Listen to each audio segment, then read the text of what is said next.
Hello, everyone, and welcome to round 11 of AMA Supercross. Art Ekman, David Bailey, and Davey Coombs to bring you the exciting action of the most exciting Supercross riders in the world.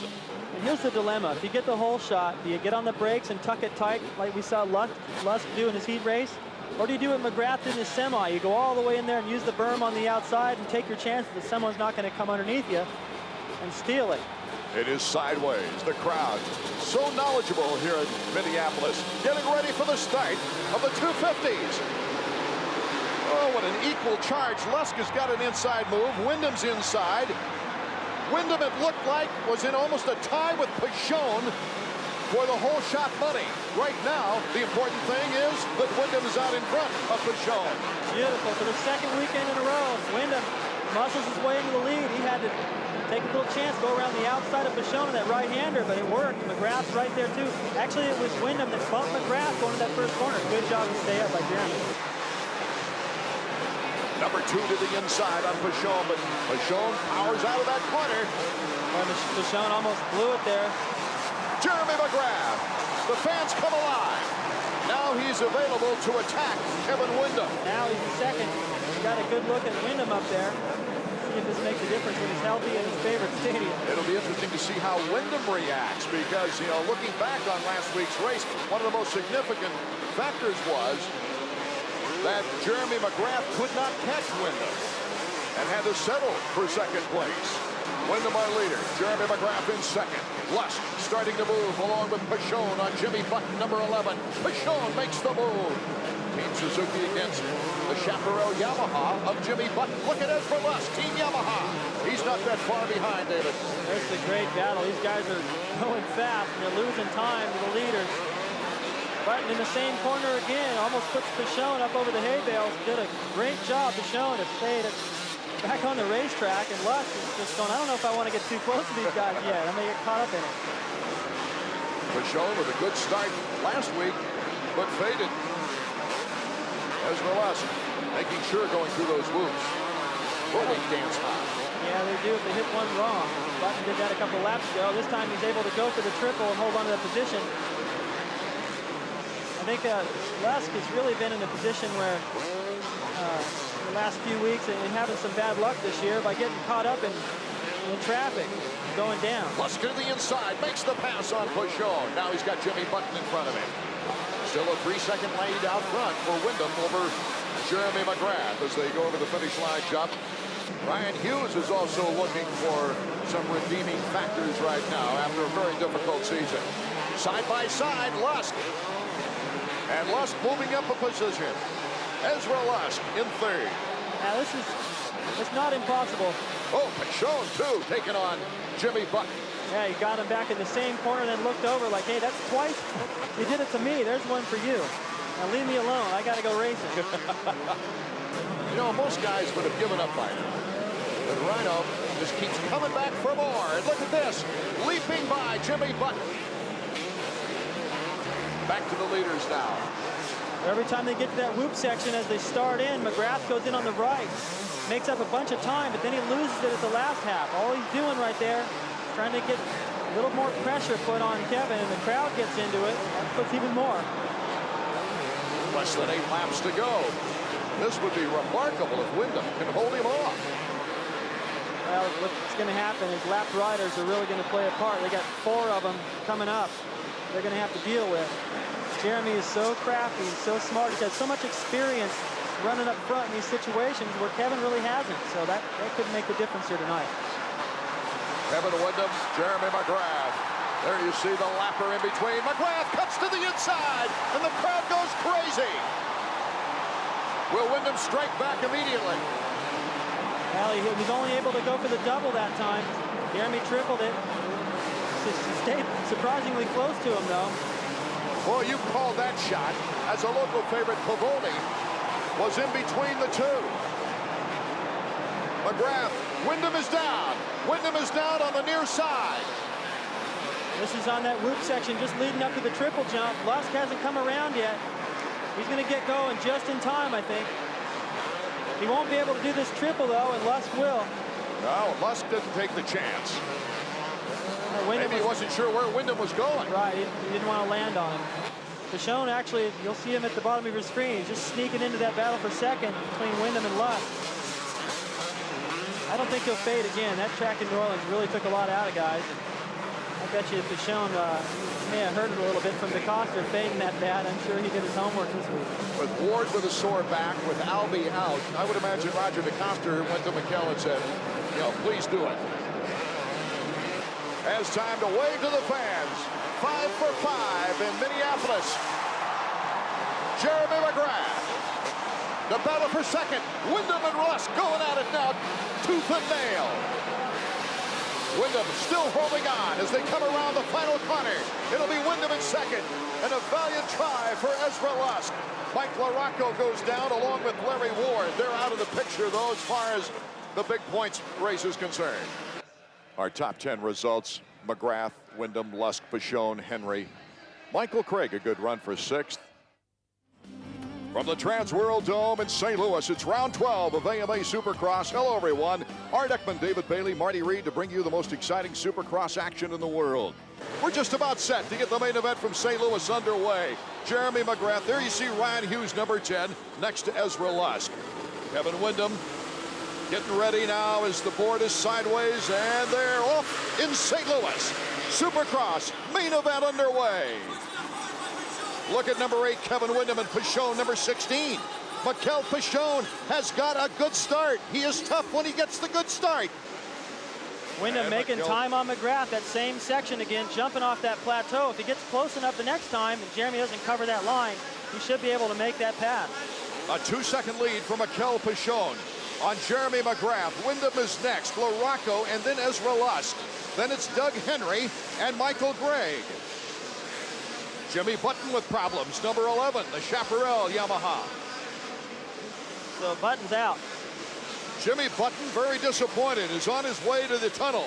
They just went riding right by him. The broken clutch, we're getting a word from Marty. Jimmy was looking so forward to getting back in the race now. As we check out second place, the battle is on. Kevin Windham right behind Jeremy McGrath. That time he was out a little bit wider and he didn't jump off that plateau. I think that's going to get a little risky after a while. He's deciding if I can stay with Jeremy without having to do that, it'll be a lot less nerve-wracking, and he is staying glued to him, but Pichon is starting to pull away, Art. He's added a second to his lead, so he's now 3 seconds ahead of Jeremy McGrath. With Windham and McGrath moving back. Ezra starting to close on Larocco a little bit. Ezra knows he's got to stay in contact with McGrath. Even if he stays behind Larocco and they both close, that's good, but he's got to make time, because in a few more laps, that gap gets any bigger. Ezra's shot at the victory here is goodbye. Well, that's going to give Windham a big boost of confidence to be able to pass McGrath. Stay with him and pass him. McGrath trying to come out wide, but Windham went just wide enough to stay out of his way. Windham feeling that we're letting Pichon get away. Well, we're going to find out right now. Windham is actually starting to pull away from McGrath a little bit. He's closing on Pichon. He's got a couple lines out there up his sleeve, good places to pass, and if he gets around him, boy, that's going to be tough for Jeremy to get back up there and challenge for the lead. 2 125 Eastern champions now battling here in St. Louis in the 250 ranks.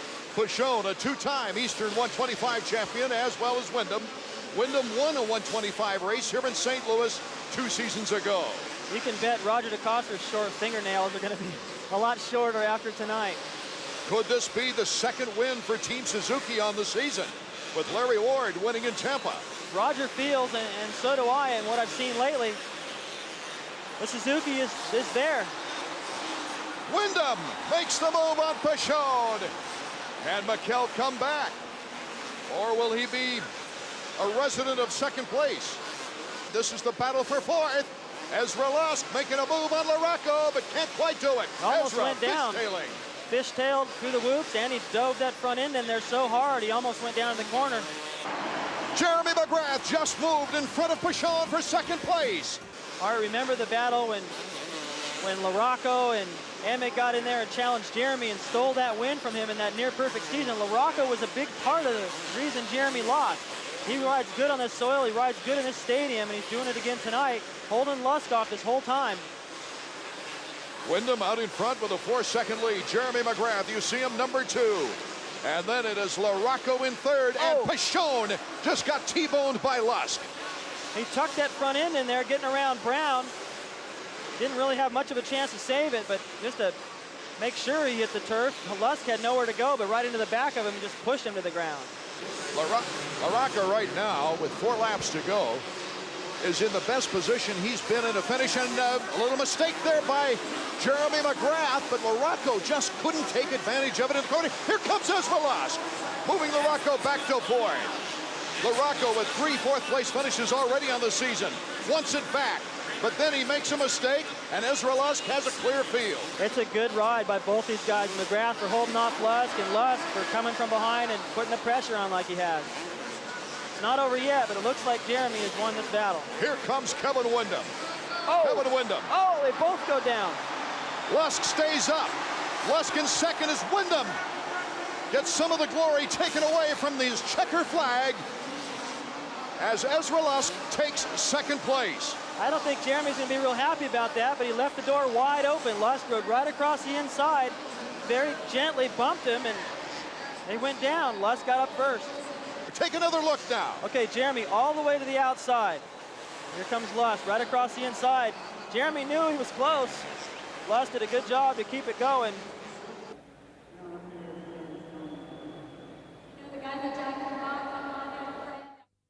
From the Silver Dome in Pontiac, Michigan, it's round 13 of AMA Supercross.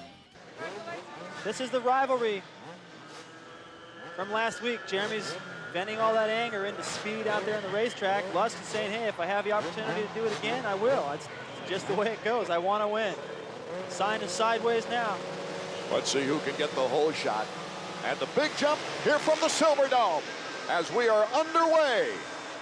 Jeremy McGrath, good positioning, goes wide. It's Jeremy McGrath with the whole shot. Kevin Windham and Ezra Lusk. John Dowd all in good position. Larry Ward also behind Dowdy as Dowdy almost goes off the track and Ward takes over third. But right behind him is Kevin Windham. Windham along with Doug Henry. Here we go. Couldn't have set this up much better. Jeremy and Lusk. I have a feeling that battle from last week isn't entirely over.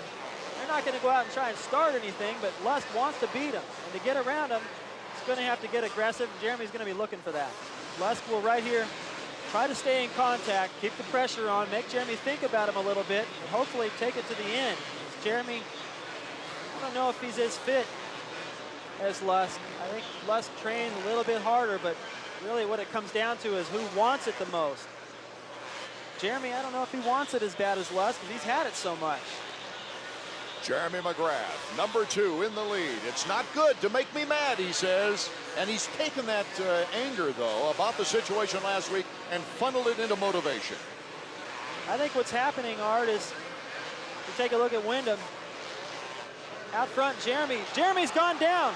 Right Jeremy is before the finish down line. right before that finish line jump, and Ezra Lusk comes across, and Jeremy gets clipped by Larry Ward as he tries to get up. Well, Jeremy was a little groggy. He kind of lost his senses. He hit his face hard. Doesn't even really know where he is right now. His handlebars are broken completely off the motorcycle. Oh. Could this be a DNF?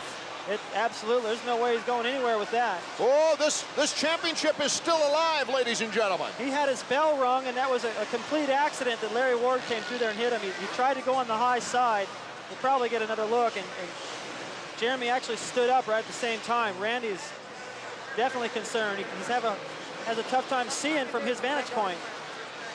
So McGrath, who came into this race with a 52-point lead on Kevin Windham, a 68-point lead on Ezra Lusk, takes the helmet off and dejectedly walks back toward the pits. Well, for the second year in a row, it's looking like he's giving a gift to Ezra Lusk. Here it is again. Jeremy just tried to jump over that double jump into the corner. The back end caught it, and really was a weird way that it pitched him. But he hit his face right into the face of that berm, and he just looked like he didn't really know where he was. Last year, it was on lap 18 that Jeremy went down. Davey Combs, hesitant to jump right in right now, is Jeremy McGrath. Let's go down to Davey. All right, thanks. Jeremy, what in the world just happened? Well, I was riding good out there. I felt really good and kind of went over that jump a little. Came up short, just a hair, and it kind of pitched me over. When I landed, my handlebars were off.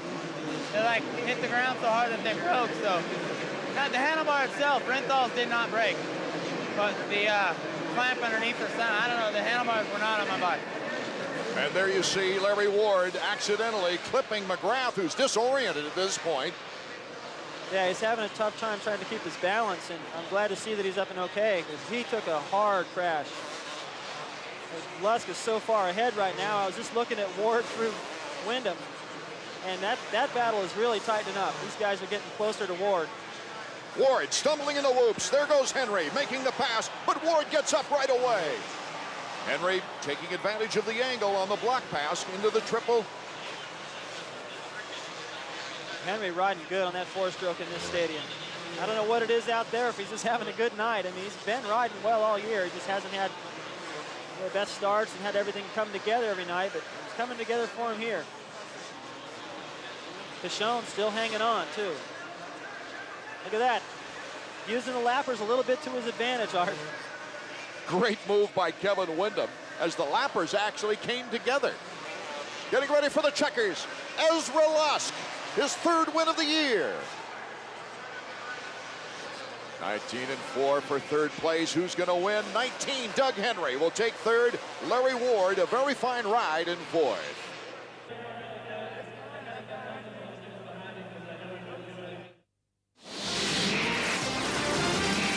Hello, everyone, from the Charlotte Motor Speedway. It's round 14 of the 16-round AMA Supercross Series. Art Eckman, David Bailey, and Davey Coombs here to bring you all the action.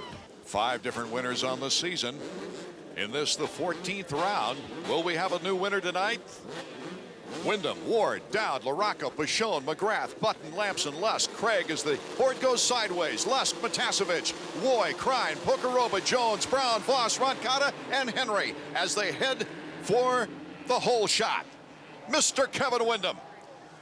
In the second spot is John Dowd. Lamson, number 17, into third, with Larry Ward challenging him for that position. Ward into the triple, will take over third spot. So it's 2 Team Yamahas and a Team Suzuki in that order. Jeremy McGrath going down, and he's in last place. Oh, could this do it? An amazing thing in the points chase.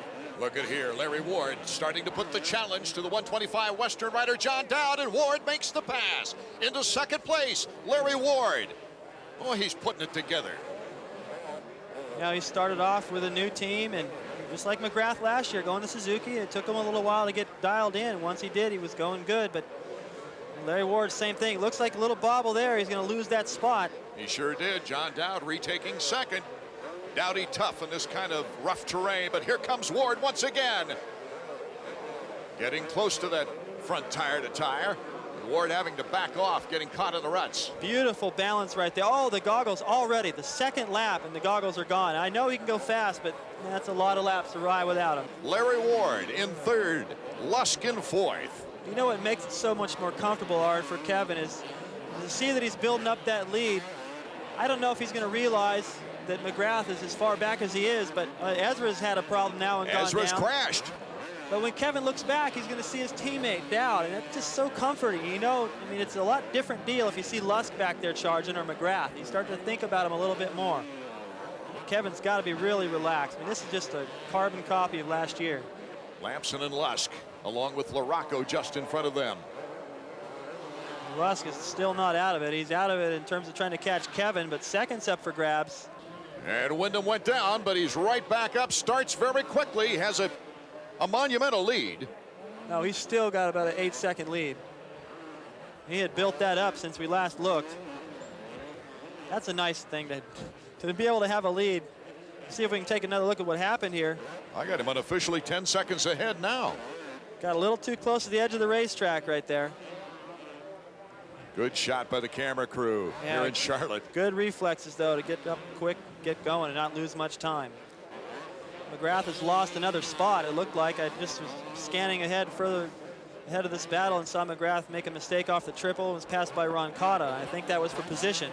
So he's not going up, he's going back. Windham is down again. Oh, and it's not looking good. Kevin Windham is having trouble finding out really where he is right now. He's looked like he was in pain when he came off that bike. You can see the mud on his shoulder. His helmet is lifted up. Take another look off the jump. This is the triple.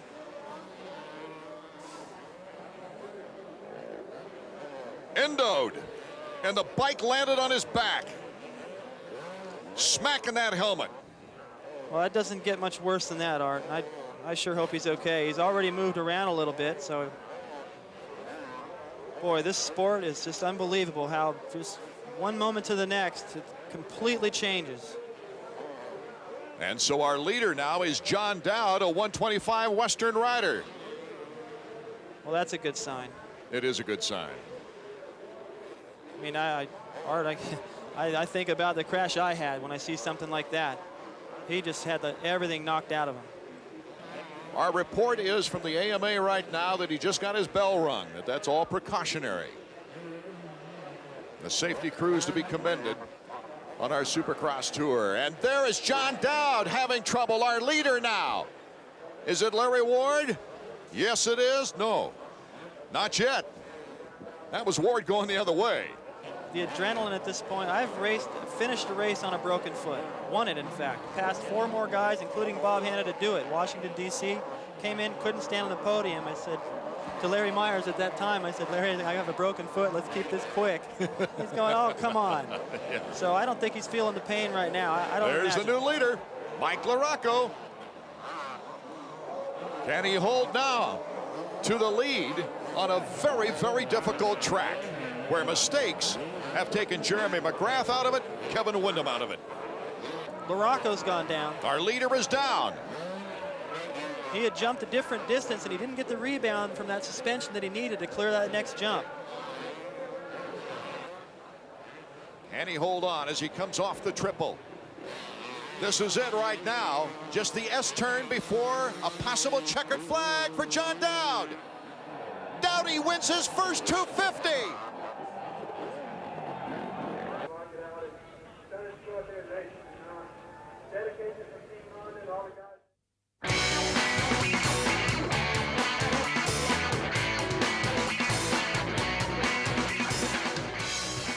Welcome to Brazil. Welcome to the first round of the 125 World Champion GP Series.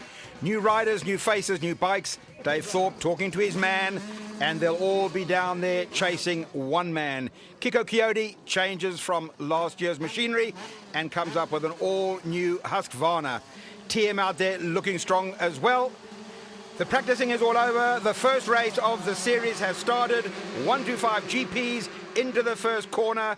Coyote the man carrying the #1 plate on his Husky, and there he is already. That's the little man, Kiko Coyote. Brand new bike, brand new haircut, and looking absolutely sensational. Comes out of the gate like an absolute rabbit. Now he's got the pack chasing him, and they're going to have to play catch up all the way through. Brian Jorgensen on the Rob Hooper Suzuki up there already. Number 10 goes through as well. That's Luigi Sagai. That's the new signing for Dave Thorpe from Cat Honda. And they'll certainly be expecting a lot of things from him during the year. 125 GP racing. This is a sensational class. Incredibly quick riders. They all know that there is a championship world title at stake. They've come to Brazil. They've done a lot of winter testing. Bellamenti on the Yamaha there as well. Then we see number 23. That's Carl Nunn from Mildenhall.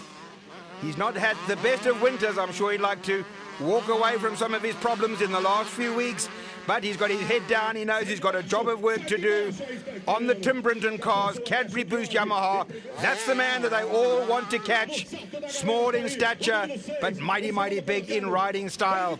He is away, and they've all got to catch him. Willeman on the Yamaha, looking very, very strong indeed. Nice to see Brian Jorgensen right up there as well. Jamie Dobb went away from Suzuki, and Brian Jorgensen has gone in there. And Rob Hooper certainly pinning a lot of hopes on that rider for the year. Look at this Husqvarna. Where it came from, nobody knows. It is a sensational machine.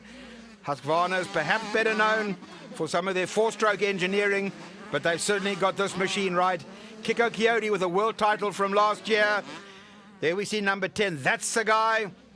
But Up front, it's still that man, the little man, Kiko Coyote. Wouldn't it be wonderful to see the Husqvarna come through all year? Last year in 1997, he was super reliable. I don't recall him dropping a heat during the year. He slotted them in weekend after weekend. And at the end of the year, he had his name up in lights, and he now has the #1 plate. Nice to see number 18, Brian Jorgensen, up there. And then very close behind him, Luigi Sagai, now starting to charge. And of course, Puzar on the TM. That's a machine that can deliver the goods, and so can Puzar. But they still have the back shirt sign of the #1. The crowd know that he's doing fine. Very strong support in Brazil for motocross. Fullerman on the Yamaha working his way through. Blue flags going out. That means that you have to let the man behind you come through. Jorgensen still charging on that Suzuki machine. Number 10, Sagai, also doing a great job of work. But it's all about Coyote. Gets the power on. He knows he's just got to keep circulating, and I don't believe they're going to catch him. Willeman on the Yamaha, highly rated for 1998. And Brian Jorgensen yet again. Sagai now behind Brian. But they're going to be closing very quickly. Number 2, that's Puzar. He's on the TM machine. And he's got that Cat Honda very close to him. Number 8, that's Jamie Dobb on the Cat Honda. This year being looked after by Dave Thorpe. We saw them on the start line together. Checkered flag comes out. Coyote and Husqvarna win the opening heat of the Brazilian 125 GP.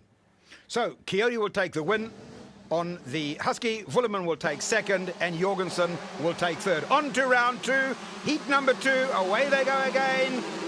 Not much chance for resting here. They've got it to do all over again. Look for the shirt of Coyote. No, it's not. No, it's not. Camerlengo goes to the front. Camerlengo came out of the gate incredibly quickly. Jamie Dobb, that's the man on the Cat Honda. Well, that will gladden the heart of Dave Thorpe. Jamie Dobb came out right behind Camerlengo, and the two of them are charging away. There's Coyote down in 5th or 6th position. He's going well. Carl Nunn right up there with the race leaders. He's in the top 10 at the moment. And wouldn't that be wonderful to see Carl Nunn on the Tim Brinton Cadbury Boost Yamaha up with the best in the world.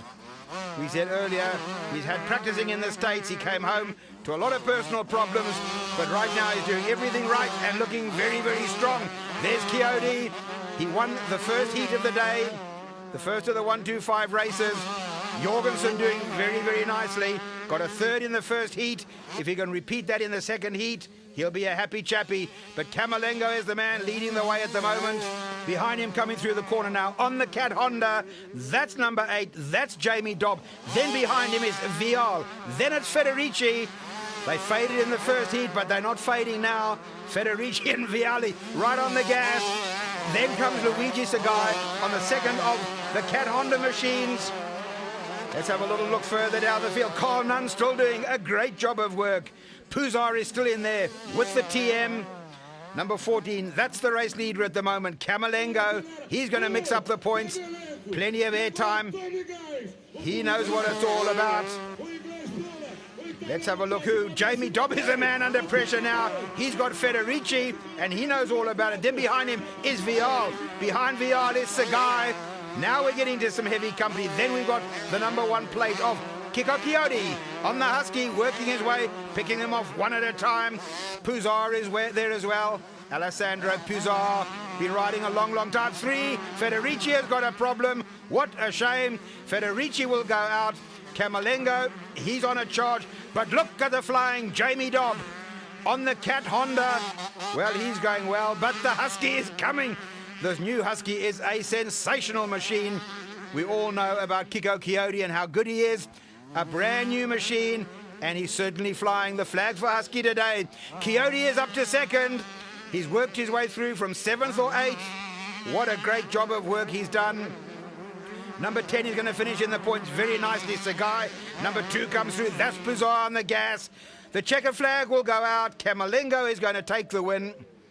We'll just have to wait for confirmation of second spot. That's not the man that's going to get second spot. Second will go to Kiko Coyote on the Husky. Third must surely go to Jamie Dobb. That will thrill Dave Thorpe on the Cat Honda. and behind him, number 10, Luigi Sagai. And so for the overall results of the day, Coyote, followed by Camerlengo, Sagai, Dobb, and Puzar.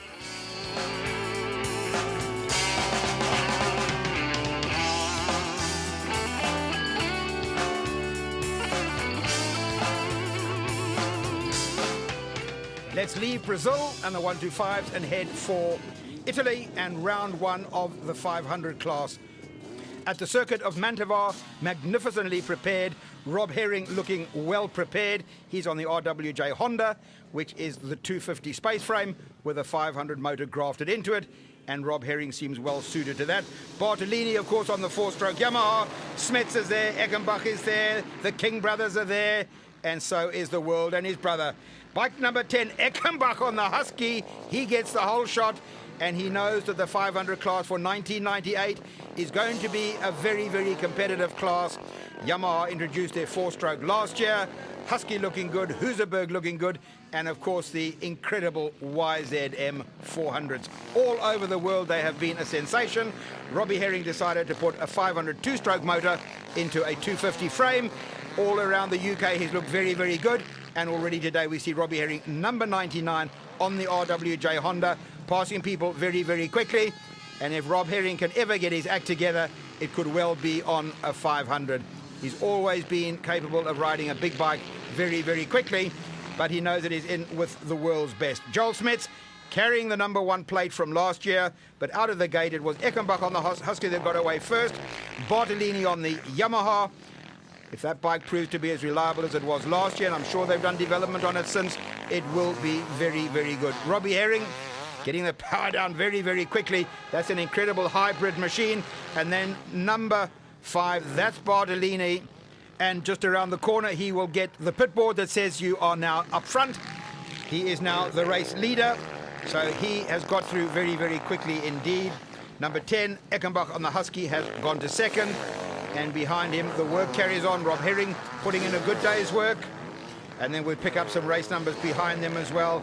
Daryl King there, Shane King, Peter Johansson we saw briefly as well. He's still making progress.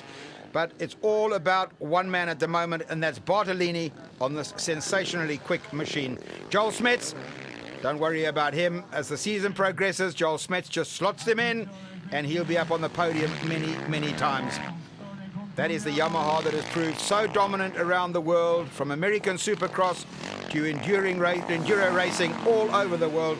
It really has been incredible. Rob Herring up and over, he goes yet again. That's the man that they're shouting for. It's the four-stroke Yamaha. Came onto the scene last year and has just been a blinder of a machine. So Bartolini at the moment leading the first of the 500 GPs. Rob Herring with his head down. This is a big, big handful of a bike to run. He knows he's got to chase these four strokes all around the world this year if he wants to be in there. But he can jump with the best in the world, and I'm sure Rob Herring more than capable of getting that RWJ Honda up onto the podium many, many times in 1998. Number 2, Daryl King on the Husky. That will gladden the hearts of all the New Zealand supporters. More than capable of putting in a good day. And then we'll pick up who else is going to get a good result. Shane King. He is on the KTM. He's had some early pre-season problems, but he seems to have got it right now. But he knows that the Yamahas are going to be a very, very hard act to follow. Well, the lap boards have gone out, that they have one lap remaining. The race order is Bartolini up front. Daryl King has gone to second. Robbie Herring on the RWJ Honda has gone to third. And that might well be good enough. He knows it's that close. He's done a great, great job of work on this machine. Daryl King and Robbie Herring. If Robbie Herring can get up onto the podium on the first race of the year, that's the sort of motivation that Robbie needs. Good enough. Well, look at the excitement. Bartolini takes it. Daryl King will get second. And Robbie Herring third overall in heat number 1.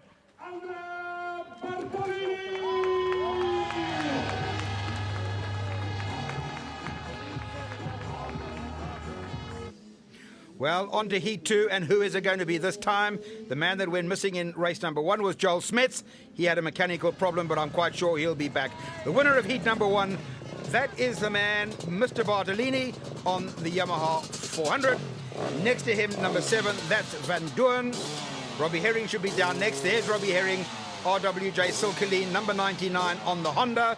Van Doorn's up in his right place. That's the man that went missing. That is Joel Smets, 1997 world champion, and I'm sure he'll be back with a vengeance. 40 bikes take to the straightaway, into the first corner. Well, I'm quite sure that Bartolini's there. I saw Herring come into the corner. There's Bartolini. Well, Joel Smets is there. Robbie Herring, who we said can jump with the best in the world, just went sailing past Joel Smets. So Bartolini goes to the front. Robbie Herring of the UK, riding for the RWJ Honda team, and a very, very professional team it is.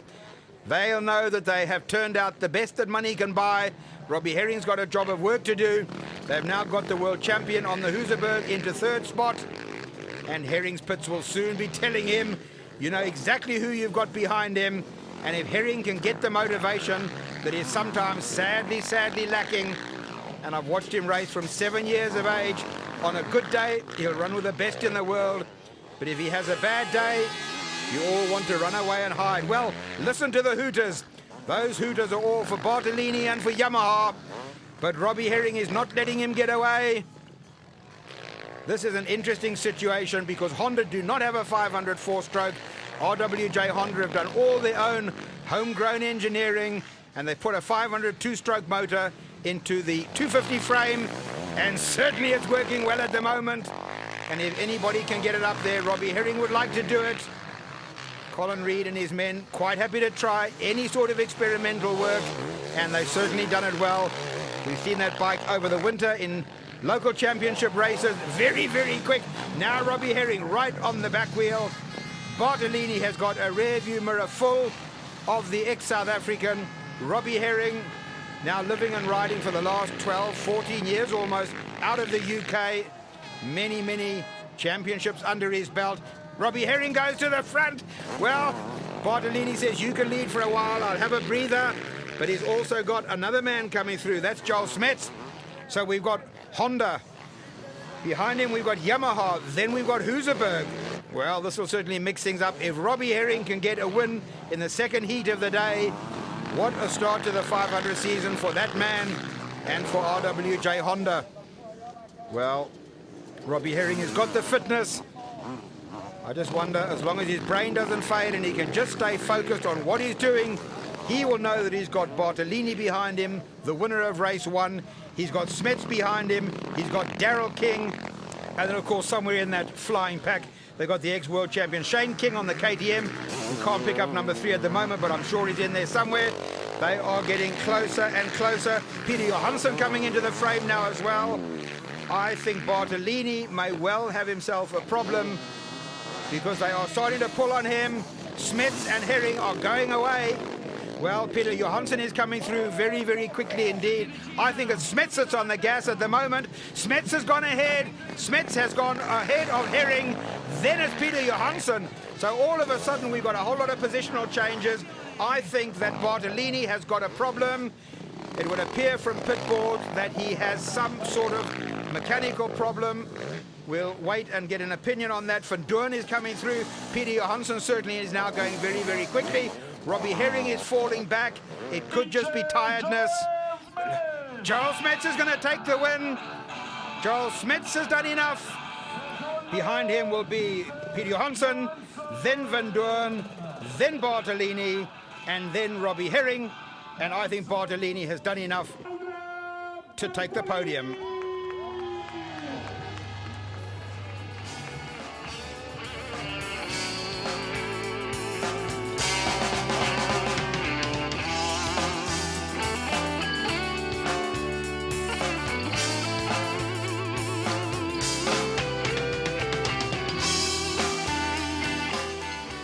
And so to Agueda in Portugal, round 2 of the 250 GP. What a day we're in for here. Well, we had rain in Spain. Now we've got rain in Agueda. They're down on the line. The mud is there. You're not going to read those numbers for too long. They go barreling into the first left-hander. Somebody has gone down. Number 2, Marnik Befut's lying on the floor. The second round He's on the Winfield-sponsored machine. He's gone down, though. So let's have a look up front. Who is it going to be that gets away? Gisbers has gone to the front very, very quickly. Talon Voland is not far behind. Then we pick up a whole lot of little muddy machines. Number 3, we see Pit Byra out there. We saw some opening shots of his magnificent rig. Let's have a look at the first corner pile up again.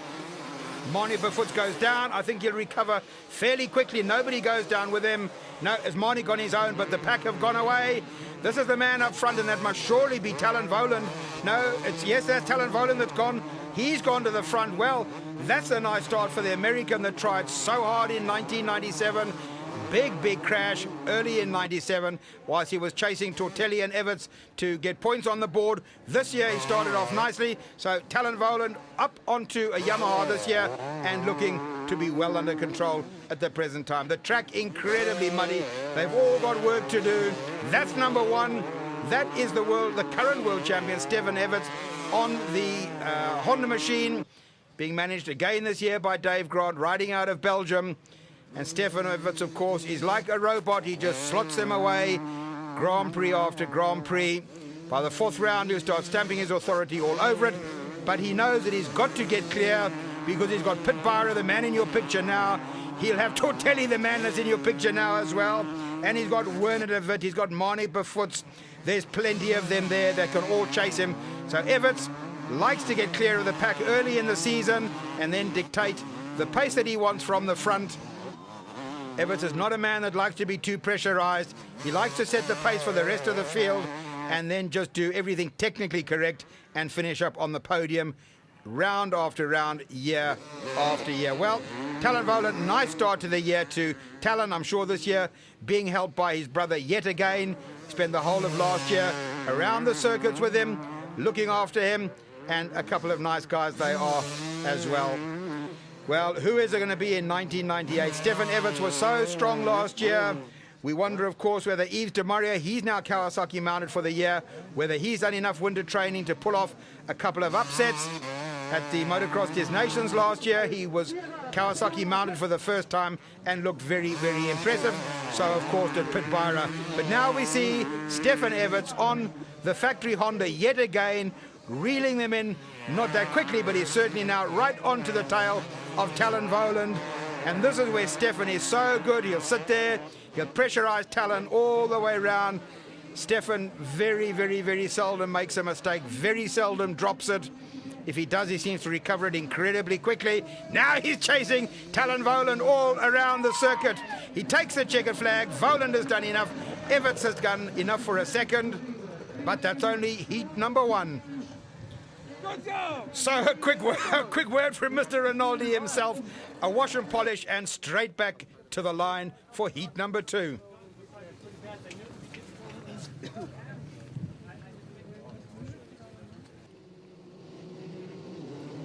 The gate goes down on the second heat. Can Everts do it again?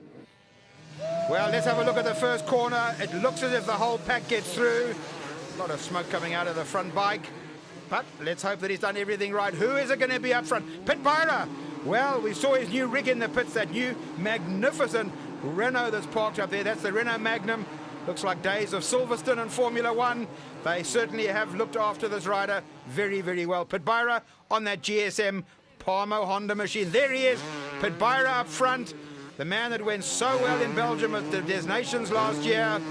And if he can just get it together, he's capable of certainly running with the best in the world. Parmo Honda mounted, GSM sponsored. That's the Honda machine. Pit Byra, the ever popular flying German rider. See him at Supercross, see him at Motocross. Big contingent of followers always for Pit Byra. That looks like the riding style of Tortelli. That's the little Frenchman. He's got to pick up his pace very, very quickly. Pit Byra is on the gas and really going. Stefan Everts won't be far behind. Tortelli needs to get up with the race leaders as well. He will need points on the board. There is Stefan Everts up into second already. Tortelli went across to the States during the Christmas period and was a sensation in the first round of the American Supercross and then got injured, came home, and of course is taking on the GP Series again this year. The young Frenchman, well capable of running with Byra, with Voland, and with Stefan Everts. There's Talon Voland, winner of race number 1. Tortelli on his tail. Tortelli certainly has got the pace. We'll have a look and see who is behind Tortelli. But it looks as if Tortelli might well be chasing Talon Voland at the moment. Stefan Everts is chasing Pitbyra. There he goes. That's Honda 1 and 2. Look at this man, Byra, an incredibly strong rider. He really was a sensation in the mud at Belgium last year in the Des Nations. Well, oh, we thought that was Talon Voland. That is Mascio. That is Mascio who moved up, and he has now gone ahead of his teammate, Talon Voland. So Mascio, a 125 rider from last year, he has moved up to 3rd. Talon Voland has gone to 4th. Tortelli has gone to 5th. Well, we could well have a race on our hands. Pitbyra and Everts have got it under control, but Mascio, Voland and Tortelli, they want to get up onto the podium. They all have mighty, mighty big sponsors to answer to. And Tortelli, if anybody can get onto the gas, if the track just dries out a little, Tortelli will be very, very fast indeed. So that is Byra and Everts together. Look at the two riding styles here. Pitbyra, a very, very strong rider. I don't think he'll be phased out by Everts, but technically Everts more. Oh, Byra makes a mistake. Just as we're saying he won't get phased, Everts has pressurized him, and Byra just went on too quickly onto the power, and down he went. Everts goes to the front. That's Ronnie Robot at his absolute best. Everts goes to the front. Byra goes to 2nd. I think Mascio is still in 3rd. Let's have a look. No, Talon Voland has gone to 3rd, Mascio to 4th, and now we've got Tortelli. Tortelli into the rough stuff. He will want to jump right up onto them. That's Tortelli on the left of your picture. He'll cut across to the inside. Inside Mascio. He can't make a block pass, but Tortelli will get, now he moves to the right. He's got the corner, he's got the door open. Can Tortelli get the power on quickly enough? Voland has gone. Now Tortelli comes past Mascio, but Tortelli's going to be pushed outside. Mascio, what a great move there. Mascio, a 125 rider, mixing with perhaps the number 2 250 rider in the world. Voland and Mascio. Mascio is doing a great job of defending Voland. Now Tortelli goes through, and I'm sure he'll make it stick very, very quickly. Look at Tortelli. Now Tortelli goes past Voland. Unbelievably goes into the rough stuff. That is Yandegrud suspension at its absolute best. But Talon Voland says, don't write us off. We are the Yanks. We are the best. Tortelli looks across and says, what are you doing? Do you not know who I am? And Talon Voland doesn't give a damn. Voland and Mascio together, 2 teammates. Well, I hope they don't bring each other down. I just hope they don't do anything silly there, because Mascio has gone back ahead of Voland. Well, that will upset the apple cart completely. But right now, that's the man that's done enough. Everts takes the win. Pitbyra will take 2nd, and Tortelli for a 3rd. Well, Tortelli for a 3rd, but who's going to be behind Tortelli, Mascio or Voland? Let's have a look. We're waiting for the last corner. That's Tortelli across the line. Then comes Mascio. Oh, and Yves de Maria. Yves de Maria got into the frame, and I think he might well have pipped Voland. We might have to call for a replay. Well, that's Voland, and he might not be too happy. Let's have a look at this. Into the corner they go. Voland goes wide. De Maria comes on the inside. So it's Mascio, De Maria, and then Voland.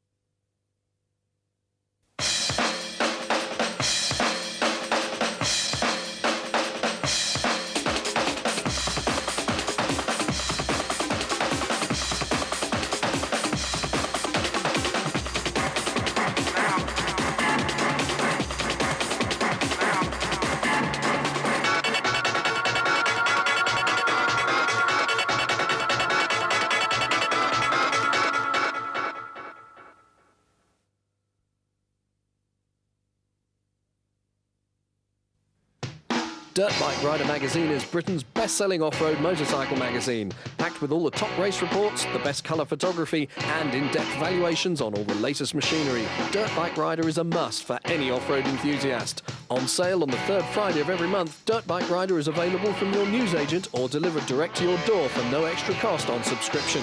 Dirt Bike Rider is also the official UK distributor for all Motovision's 1998 productions. For 1998's monthly video magazine, US Supercross and Outdoor National Rounds, all the season's review tapes and subscriptions, contact Dirt Bike Rider magazine at this address.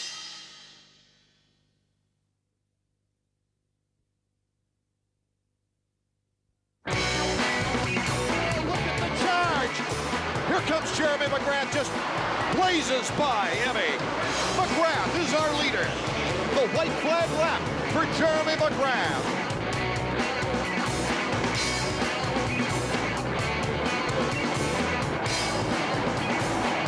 The checkers for Jeremy. Yeah, I'm really happy. My Chaparral Yamaha is working really good. It's been a long time since I've had confidence like I do now, and I'm afraid it's going to have to snowball from here.